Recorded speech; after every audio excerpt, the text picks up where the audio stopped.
El cantor de jazz había finiquitado al cine mudo.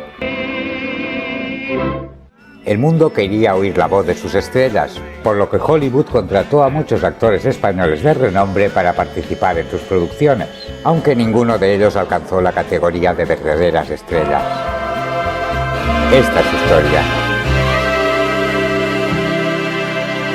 Durante la época del cine mudo ya habían emigrado a California los primeros artistas españoles.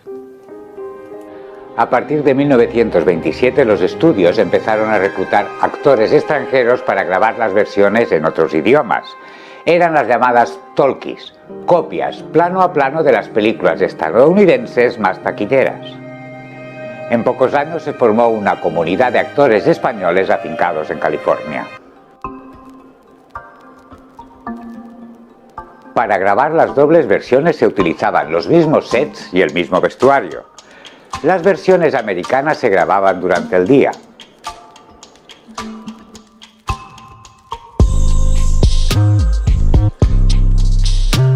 Por las noches se registraban las versiones extranjeras con menor presupuesto y con actores hispanos en los primeros planos.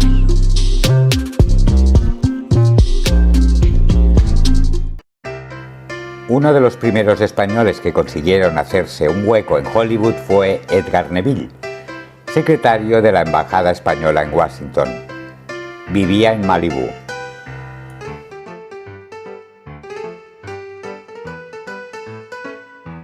Chaplin lo había apoyado contratándolo como actor en el reparto en Luces de la Ciudad.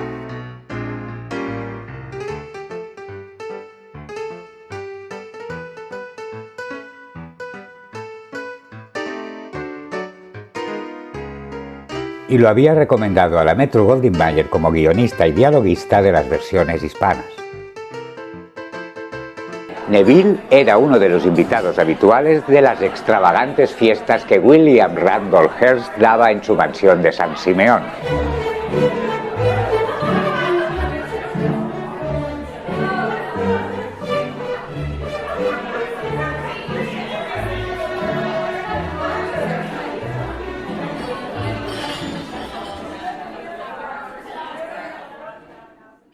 Estaba invirtiendo millones de dólares en la Metro para que su esposa, Marion Davies, triunfase como actriz.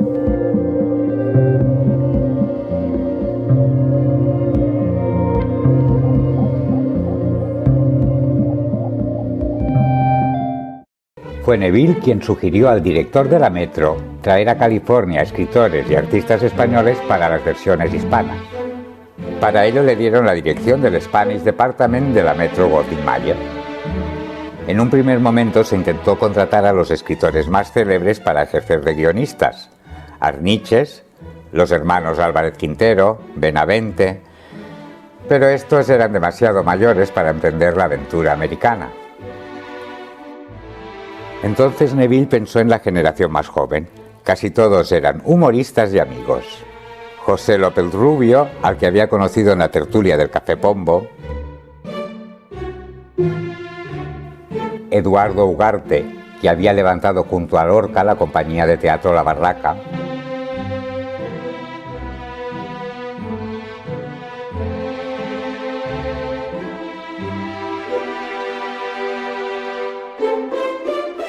Luis Buñuel, el dibujante cómico Tono, Enrique Jardiel Poncela, que hacía de guionista para la Fox.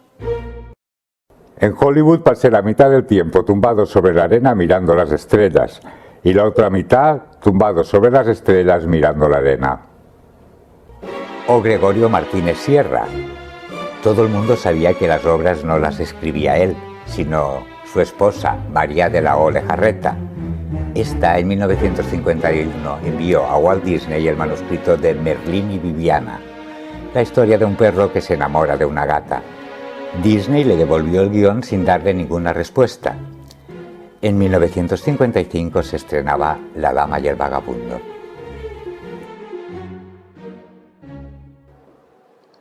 Luis Buñuel llegó a Hollywood en noviembre de 1930 en el mayor transatlántico del mundo, el Leviatán.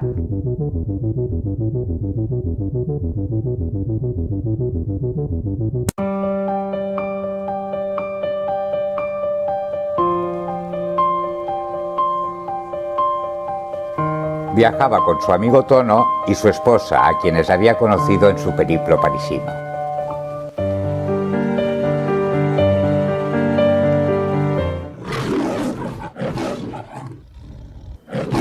Luis, que no hablaba ni una palabra de inglés, venía contratado por la Metro para que aprendiese la técnica cinematográfica norteamericana. Solo tenía que ver cómo se rodaban las películas para después encargarme de las versiones en francés de la Metro. Cobraría por ello $250 semanales. Se alojó en unos apartamentos junto a Ugarte en Beverly Hills.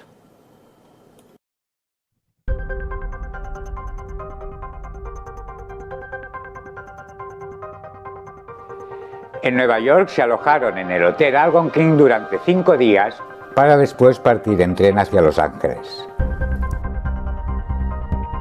4 días más tarde llegaron a su destino.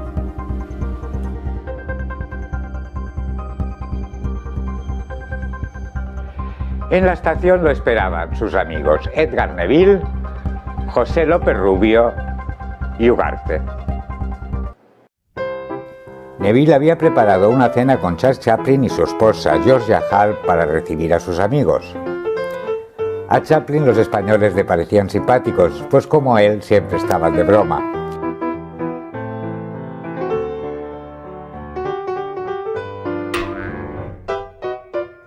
Le encantaba el vino, la paella y el cocido.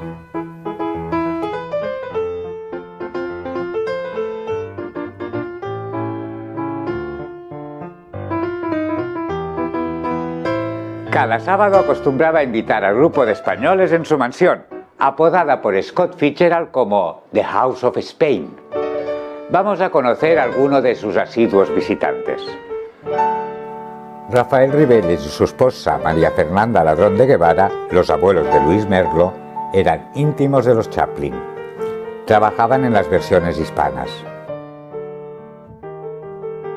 Aprovechó su estancia en Estados Unidos para operarse la nariz.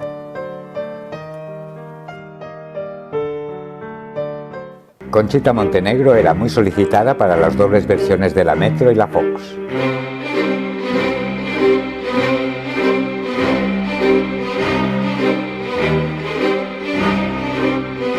Ahora estaba grabando junto a Buster Keaton De frente marchen. Y en unos años tendrá un rollito con Leslie Howard.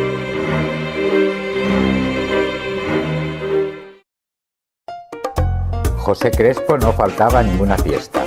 Había trabajado con Gloria Swanson y Greta Garbo. Y ahora estaba haciendo versiones latinas.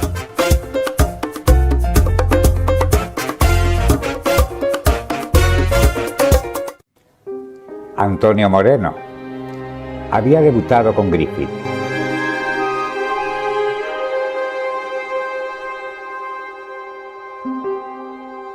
Fue el primer galán español en Hollywood. Fue pareja de Greta Garbo en La Tierra de Todos, con guión de Vicente Blasco Ibáñez, el novelista mejor pagado del cine mudo en los años 20. Elena Dalgi había rodado con Rodolfo Valentino El Diablo Santificado y con John Barrymore una versión del Don Juan que supuso para la Metro la transición del cine mudo al sonoro.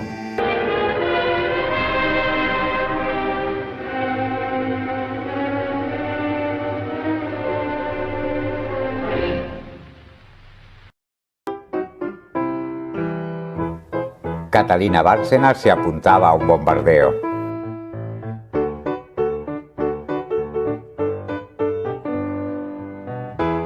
Había grabado para la Fox Canción de Cuna.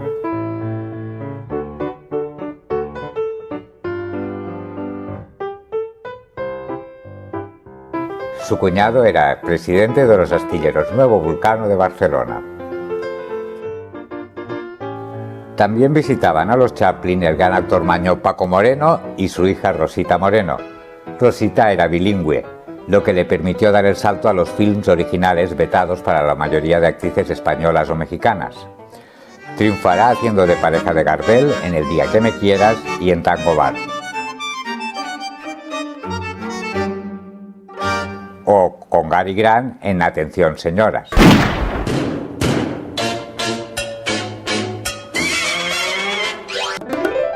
Xavier Cugat, que dirigió en 1924 dos películas y del cual tenemos un vídeo. La más simpática era Rosita Díaz Jimeno, que junto a Imperio Argentina era una de las estrellas durante la República Española. Salía en todas las revistas. Había sido contratada por la Fox para rodar dos películas.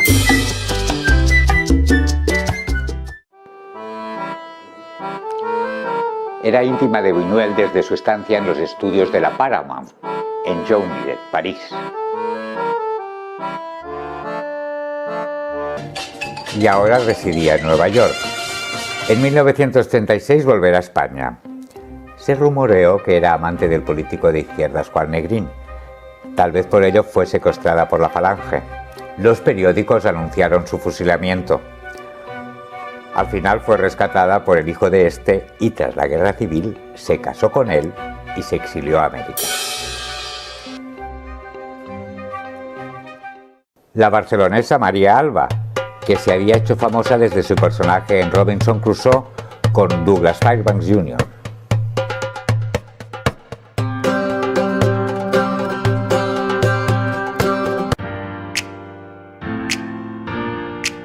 Imperio Argentina llegó a Hollywood en 1933 para protagonizar junto a Gardel Melodía de Arrabal.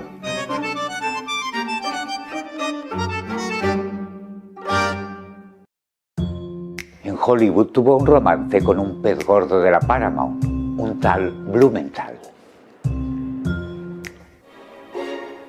Josep Lluís Moll, conocido como Fortunio Bonanova, habitual actor secundario de Orson Welles, John Ford, Willy Wilder, Mamoulian o Henry King.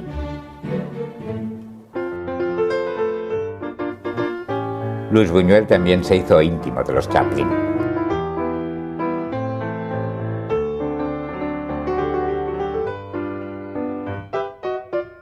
A menudo iba a jugar a tenis, bañarse en su piscina y tomar una sauna. En la mansión de los Chaplins coincidió algunas veces con Eisenstein, que estaba preparando un viaje a México para rodar ¡Que viva México!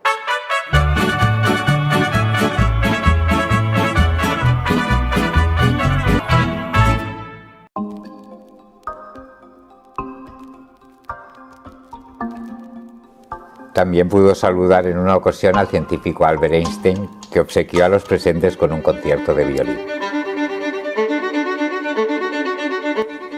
Lo que más admiro de su arte es que usted no dice ni una palabra y sin embargo todo el mundo lo entiende. Cierto, pero su gloria es aún mayor. El mundo entero lo admira cuando nadie entiende una palabra de lo que dice. Buñuel casi no se pasaba por los estudios. Su trabajo parecía no interesar a nadie. Se limitó a cobrar y a reunirse con la colonia del Spanish Department hasta que decidió despedirse de la Metro-Goldwyn-Mayer.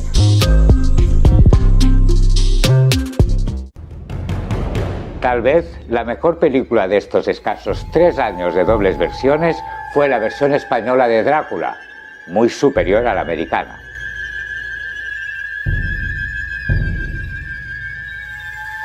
Carlos Villarías hacía de Bela Lugosi.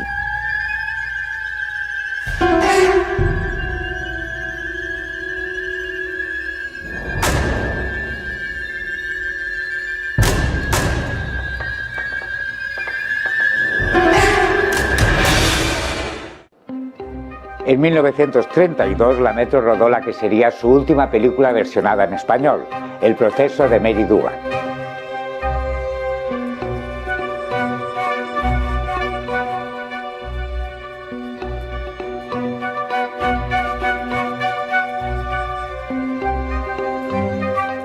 Mientras que la Fox empezaba a producir películas basadas en originales literarios españoles.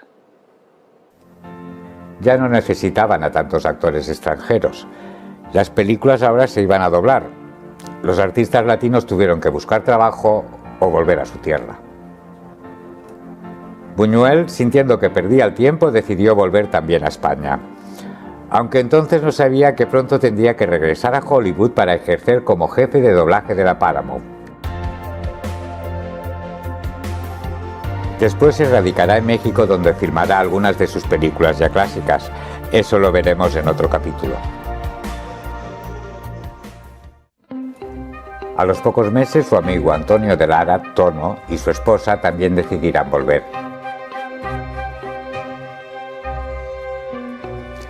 Tono había trabajado como escenógrafo y fue el guionista mejor pagado.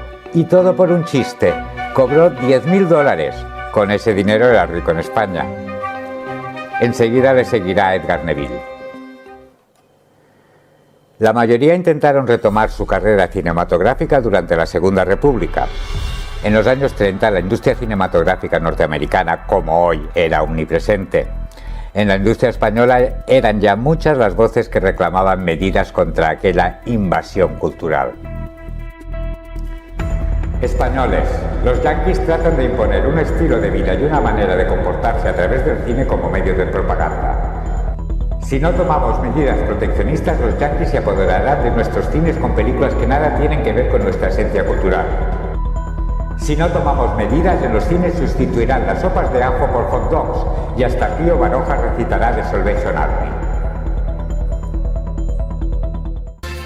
En otro capítulo descubriremos cómo vivieron la aventura americana los artistas españoles en México. Y que cliquéis la campanita para que os avise cada sábado del estreno de un nuevo capítulo.